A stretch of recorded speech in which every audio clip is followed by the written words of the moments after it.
Hello everyone, তো আজকে আমরা দেখব আপনার সম্ভাবনার অঙ্ক। ঠিক আছে, তো এখানে কি বলা হচ্ছে দেখেন, একটি তলিতে 6টি নীল বল, 8টি সাদা বল এবং 10টি কালো বল আছে।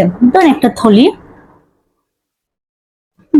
এখানে 6টা আছে নীল, ঠিক আছে, 8টি আছে আপনার সাদা এবং 10টি কালো বল আছে। খুব দুর্বলভাবে একটি বল তুললে সেটা সাদা না হওয়ার সম্ভাবনা কত? তোমাদের প্রথম দেখবো আমরা মোট বল আছে, ঠিক আছে, তারপরে মোট বল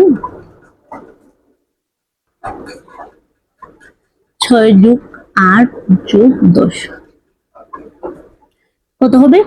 24। আমাদের মোট বল আছে 24টি,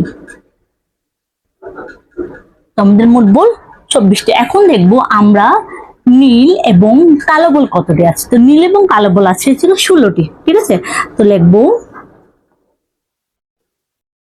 নীল ও কালো বল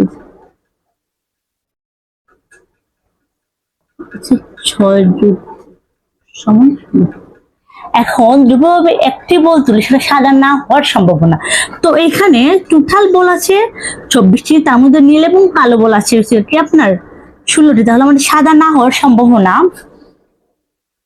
সাদা না হওয়ার সম্ভাবনা আমরা প্রথমে 16 এবং 24 দ্বারা ভাগ করে ফেলবো, ঠিক আছে।